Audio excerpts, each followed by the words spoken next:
جی اسد صاحب، آپ نے ثاقب صاحب کی بھی گفتگو سنی اور حافظ احسان صاحب کی بھی گفتگو سنی. حافظ صاحب نے بہت سے پوائنٹس بتائے.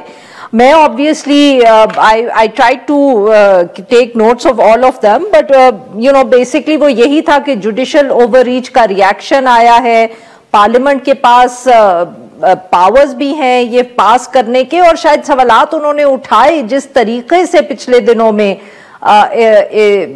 منصور علی شاہ صاحب نے فیصلے کیے, غالباً یہ بھی انہوں نے ہائی لائٹ کیا ایشو کو. جی اسد صاحب, یہ کہنا کہ 26ویں ترمیم اس وجہ سے آئی ہے تاکہ وہ جوڈیشل اوور ریچ کم ہو جائے, اس سے میں بتحاشا احترام کے ساتھ اختلاف کروں گا. یہ اس لیے آئی ہے ان فیصلوں کی بنیاد پہ جو کہ بالکل درست ہے. مثلاً انتخابات آپ 90 دن میں کریں, یہ آرٹیکل 224 میں واضح ہے.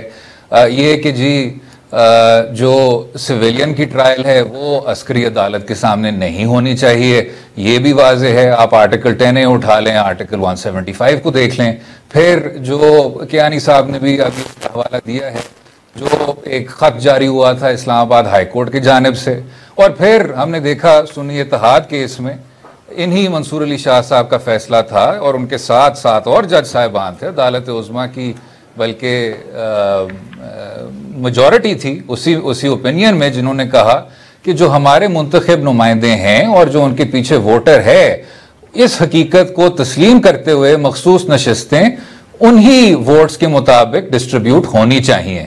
تو ان فیصلوں کے اور اس رویے کے نتیجے میں یہ ایک منصوبہ طے کیا گیا کہ ہم نے ہر حال میں تیسرے برانچ کو, عدلیہ کو, ایگزیکٹو کے ماتحت کرنا ہے, اور اس نتیجے تک پہنچنے کے لیے آپ ایک بے تحاشا کنٹینشس ترمیم لے آئے. اب اس ترمیم میں کیا کیا ایشوز ہیں اس پر آئیں گے, حافظ صاحب نے بھی اس کے کچھ نکات اٹھائے ہیں, لیکن اس سے پہلے کہ ہم اس پہ آئیں, منصور علی شاہ صاحب کی جو پروسیڈنگ ہے, پھر سے میں احترام سے کہنا چاہوں گا, وہ اس کی نسبت بہت زیادہ محدود ہے. اور پریس میں لیکن ایسا واضح ہو رہا ہے کہ شاید یہ 26ویں ترمیم پہ سوال کیا گیا تھا, سوال نہیں کیا گیا تھا. ایک بہت بیسک کویسچن ہے, آپ کی اجازت کے ساتھ میں اس کو بس سامنے رکھوں آپ کے, کہ کیا یہ جو بینچ بنا تھا منصور علی شاہ صاحب کی سربراہی میں, کیا اس کے پاس یہ دائرہ اختیار ہے کہ وہ اسی پہ کہ کیا وہ یہ فیصلہ کر سکتا ہے اس معاملے پہ. یہ ہر بینچ کی ثوابدید ہوتی ہے کہ وہ خود طے کرے کہ اس کی دائرہ اختیار کیا ہے.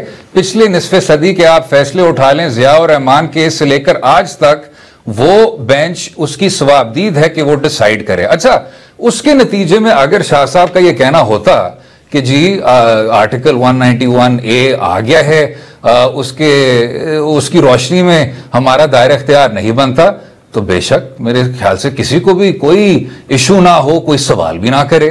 لیکن آپ نے یہ نہیں کیا, آپ نے تو ان کو اس بات کی تہہ تک پہنچنے نہیں دیا. آپ نے انتظامیہ سائٹ پہ, ایڈمنسٹریٹو سائٹ پہ آپ نے کہا کہ چلیں جی اس کیس کو ہم واپس کھینچیں, اس معاملے کو ہی واپس لے لیں.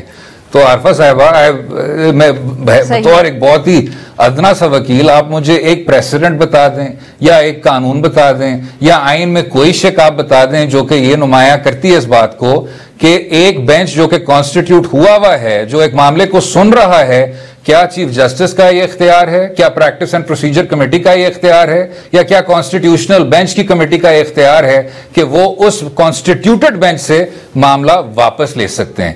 یہ بنیادی اختلاف تھا شاہ صاحب کا. اسد صاحب, if I can quickly get Hafiza, but very briefly now because Saqib صاحب سے بھی جانا ہے, very briefly آپ صرف اس پوائنٹ کو دو بس آخری نکات, اور پھر میں حافظ صاحب کی بات بہت زیادہ انٹرسٹ سے سننا چاہوں گا. دو اور باتیں جی, وہ یہ ہے کہ کسی نے اس بات پہ بھی سوال نہیں کیا کہ چیف جسٹس کے جو اختیارات ہیں ان کو صرف منتقل کیا گیا ہے, وہ صرف کمیٹیز تک منتقل کی گئی ہیں.